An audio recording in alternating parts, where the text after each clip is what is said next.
Usted está muy cerca del presidente Santos y ese esfuerzo que lo está haciendo para sacar adelante este proceso. ¿Hay algo que no le parezca dentro de lo acordado hasta el momento que pueda ser objeto de mejoramiento y obviamente para la discusión? Pues, esa pregunta es muy difícil para mí porque estoy en el gobierno. Por supuesto que yo vengo aquí a defender al gobierno y la principal de sus banderas, que es alcanzar un acuerdo para el fin del conflicto. Pero escuchando, sí, para allá iba, escuchando las observaciones de los excomisionados de paz, pues digamos que esas condiciones que ellos han planteado son las del mundo perfecto, y lo perfecto es tu enemigo de lo bueno.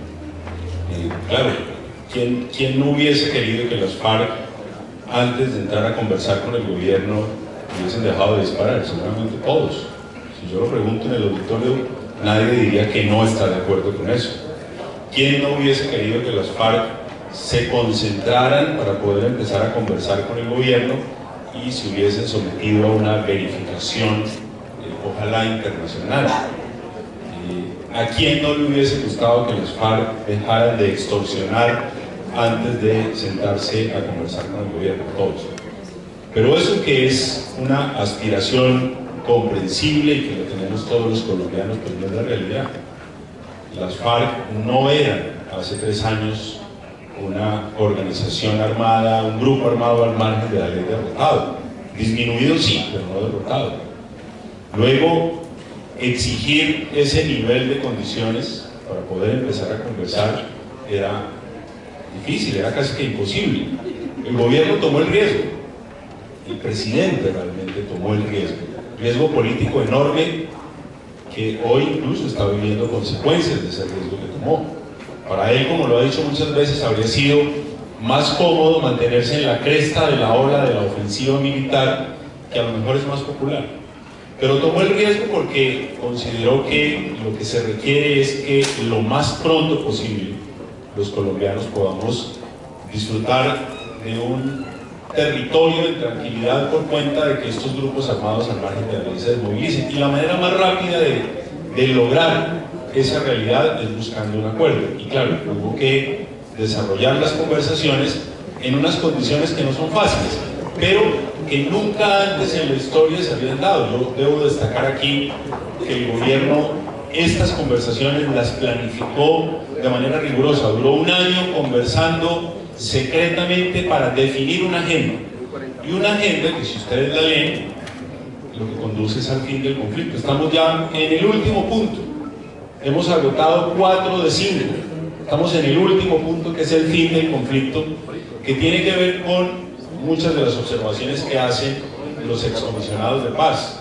Estamos en la discusión de las zonas de concentración de las FARC, en la discusión del cese bilateral, estamos en la discusión de la verificación que, dicho sea de paso, logramos ya pues una resolución, una decisión del Consejo de Seguridad de las Naciones Unidas en materia de verificación. Por lo tanto, yo diría que lo que hemos logrado es muy importante, y el doctor Camilo Gómez lo reconocía. Él, que negoció con las FARC durante 2 o 3 años, sabe lo complejo que es negociar con ellos, y él mismo reconoce este momento al que hemos llegado, todos los obstáculos que desde el gobierno hemos superado, y seguramente muy pronto vamos a dar la noticia más importante de los últimos 50 años, que es la firma de un acuerdo. Yo no destaqué, discúlpeme que me robe medio minuto, si Wilfredo, para celebrar esta iniciativa de la Gobernación del Valle. Ojalá, gobernadora, muchos de sus colegas siguieran su ejemplo y empezaran a recorrer sus jurisdicciones, invitando a la ciudadanía a que observe este tipo de reflexiones, las distintas percepciones que hay, como las que representamos aquí en este panel, para que la gente vaya haciéndose una idea y vaya empezando a deliberar sobre esta nueva etapa que esperamos muy pronto empiece a transitar en paz. Gracias, doctor Guillermo. Bueno, ya hay una... Pues le va a permitir a la gente formarse una idea para tomar una decisión por el sí o por el no.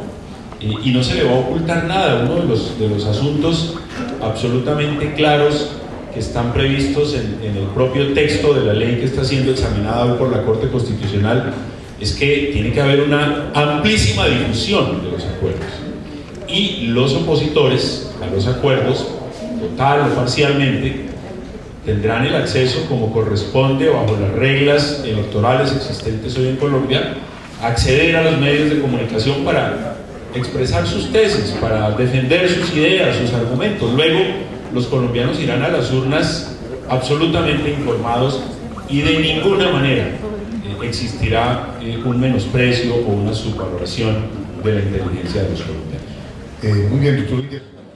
Por esa época se estaba despidiendo la dictadura de Pinochet en Chile, y esa transición de la dictadura a la democracia se resolvió bajo un plebiscito. Los chilenos fueron a las urnas a decir sí o no a la dictadura, y esto me conduce a mí a decir también que las transiciones en el mundo normalmente son de dos tipos: de un régimen totalitario como las dictaduras a las democracias, o de conflictos armados a la paz, que es el caso colombiano.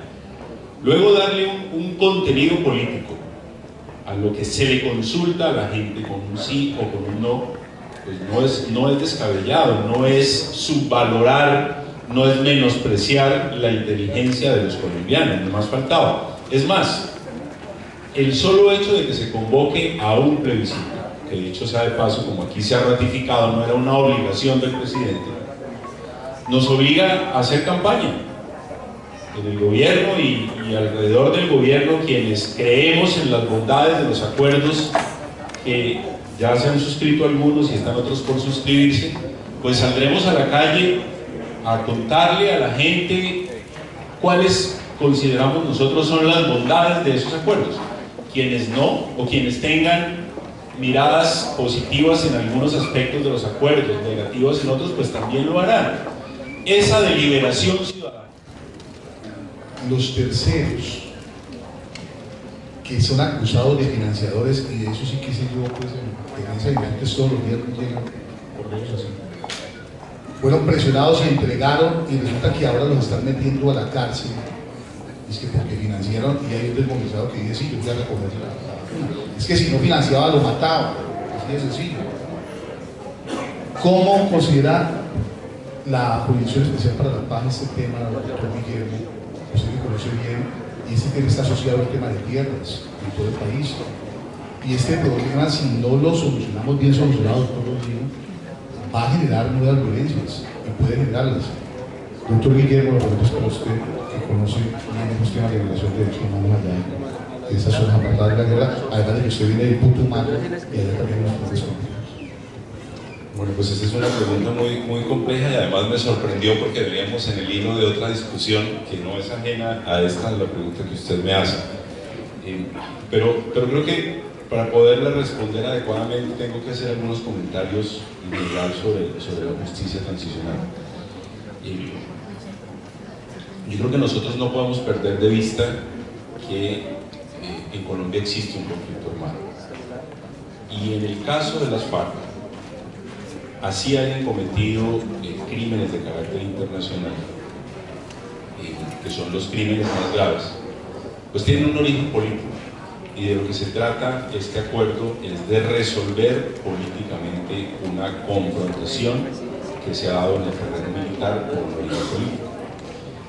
Antes de la existencia de la Corte Penal Internacional, pues era relativamente más fácil resolverlo.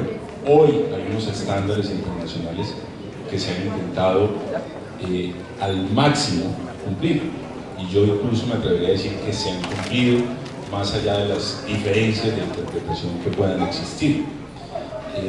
Y comparto con quienes han defendido la tesis de que este asunto no se puede ni siquiera abordar desde el punto exclusivo penal. Yo diría que ni siquiera se puede abordar desde el punto exclusivamente punitivo, porque es que nos hemos concentrado en la interpretación y en decir si las sanciones son o no ajustadas a los estándares internacionales. Yo le quiero contar, doctor Carlos Holmes, que hace un par de años, o 3 años tal vez, me invitaron a un evento en Montevideo y un experto en el Estatuto Penal Internacional nos hizo caer en cuenta de algo que no habíamos caído en cuenta. Nos dijo, mire, el Estatuto Penal Internacional solamente establece penas máximas, no establece penas mínimas. El Código Penal colombiano, si cualquiera de ustedes lo quiere leer, para todos los delitos establece una pena mínima y una máxima. El Estatuto Penal Internacional solamente establece penas máximas. Luego el tema de la, digamos, de la proporcionalidad, aún tratándose del Estatuto Penal Internacional, es todavía bastante discutible y creo que eso deja un margen más amplio de maniobra a las decisiones soberanas de cada Estado, con mayor razón si la justicia penal internacional es complementaria. Comparto también con Miguel, y voy aquí a hacer uso de una información que Joshua aquí mismo en Cali expresó en un evento que convocó el ex vicepresidente Angelino Garzón. Está estadísticamente demostrado, y aquí me amparo en Joshua, que hay más reincidencia en los expresidiarios, es decir, en quienes han estado en la cárcel, más reincidencia del delito, que en los reintegrados que están en los programas de la Agencia Nacional de Reintegración. Luego, si uno de los fines de la pena es evitar que quien cometió un delito lo vuelva a cometer, pues es más eficaz en este momento la Agencia Nacional de Reintegración que el INPEC. Y ese es un tema muy importante aquí para la reflexión sobre este debate de la punitividad en el modelo de jurisdicción especial para la paz que se estableció en los acuerdos de La Habana. Ahora, ¿qué va a pasar con los terceros? Yo creo que esta es una discusión, y yo comparto con usted, Sigifredo, que no se puede plantear en blanco y negro. No hay, digamos, un estándar para decir que quienes contribuyeron económicamente con la guerra lo hicieron bajo las mismas motivaciones. A mí no me cabe duda, y creo que sobre eso hay una documentación judicial muy importante en el país, que existen personas que deliberadamente contribuyeron a la guerra, contribuyeron a conformar grupos de autodefensa, contribuyeron a que esos grupos de autodefensa atentaran contra civiles, pero también existen personas que terminaron financiando la guerra no por su propia voluntad, sino también por temor a que su vida o la de su familiar fuera cegada por cuenta de alguno de estos grupos armados al margen de la ley. Esta jurisdicción especial para la paz lo que va a permitir es que todos esos asuntos se examinen de manera particular, y de ahí la importancia del nivel de independencia que tenga esta corporación judicial, estos magistrados que van a ser parte de esta jurisdicción especial para la paz. Por eso también vale la pena decirlo aquí. Por eso el gobierno ha tenido que tomarse más tiempo del que inicialmente se había considerado en la fecha de la firma del fin del acuerdo, porque este es un tema muy importante, la independencia que puedan tener estos jueces para que puedan examinar, pues, la información no solamente sobre los integrantes de las FARC, sino también sobre los terceros. Aquí Miguel ha dicho algo muy importante. Poco se ha dicho sobre la Comisión de la Verdad. Y recuerdo que en alguna época, cuando Miguel era funcionario del gobierno y yo era congresista, discutíamos un instrumento, yo no recuerdo, Miguel, el número de la ley, la 1424. Resulta que un grupo de paramilitares rasos estaban quedando en un limbo jurídico por una decisión de la Corte Constitucional, y tuvimos que tramitar muy rápido una norma que les permitiera a ellos acudir a contar la verdad sin que eso tuviera efectos judiciales. Y esa verdad, pues, tiene que ver con un asunto muy importante que también muy poco se ha discutido en términos de toda esta polémica que se ha generado frente a las conversaciones de La Habana, y es la memoria. Ayer yo estuve en Santa Marta. Yo no sé si alguno de ustedes, de los aquí presentes, ha oído hablar del Playón de Orozco. ¿Alguien ha oído hablar del Playón de Orozco? ¿Conocen de ese corregimiento? Pues ayer yo me enteré que en el Playón de Orozco, en 1999, un grupo de paramilitares masacraron a una veintena de personas de un corregimiento que tiene una población muy pequeña. Y en ese evento en la Universidad del Magdalena lo que se estaba era trayendo hoy lo que ocurrió en esa época con una consigna que es la que tenemos que tener presente en términos de memoria, y es que esos hechos no se repitan, que la sociedad adquiera la convicción colectiva del no más. Ese es el sentido de la memoria y ese es el sentido de las comisiones de la verdad, que los ciudadanos, que los empresarios tengan la consigna de que no hay que volver a financiar la guerra, de que los empresarios tengan la consigna de que necesitamos son instituciones fuertes, que tengan el monopolio de las armas, la fuerza legítima del Estado, y no tener que recurrir nuevamente a ejércitos privados. Ese tipo de discusiones también están presentes en las conversaciones de La Habana y tienen que ver con aspectos muy importantes para nuestro futuro como sociedad. Yo creo que ya me estoy extendiendo demasiado, señor Alfredo. Estos temas pues son apasionantes y nos queda mucho por decir, pero bueno, espero que hayamos podido contribuir un poco al debate con esta reflexión. Claro que sí, son temas muy interesantes. Vamos a responder las preguntas. La idea es que, a pesar de lo polémico, de lo controversial, que es todo este esfuerzo que está haciendo el gobierno por alcanzar un acuerdo que le ponga fin al conflicto, es realmente una oportunidad inmensa para la sociedad colombiana. No lo decimos nosotros, lo dijo la Comisión Interamericana de los Derechos Humanos en su informe del año 2014. La principal fuente de violación de los derechos humanos de los colombianos es el conflicto armado. Y nosotros lo que buscamos es acabar con esa fuente de violación a los derechos humanos. Y la vía más expedita, más rápida, más sensata, más razonable, es buscando un acuerdo. Luego, yo quisiera invitarlas e invitarlos a que vean este esfuerzo que hace el gobierno nacional, que es controversial, que es polémico, pero es una gran oportunidad para los colombianos. Y una vez logremos el acuerdo con las FARC, que esperamos sea muy pronto, pues vendremos aquí al Valle del Cauca a dialogar con ustedes sobre la letra menuda de ese acuerdo, para que ustedes nos pregunten lo que quieran, para que ustedes lean hasta la última coma de ese acuerdo. Aquí no le vamos a esconder nada al pueblo colombiano y por supuesto que los vamos a invitar a que respalden en las urnas ese acuerdo que esperamos muy pronto lograr con nosotros.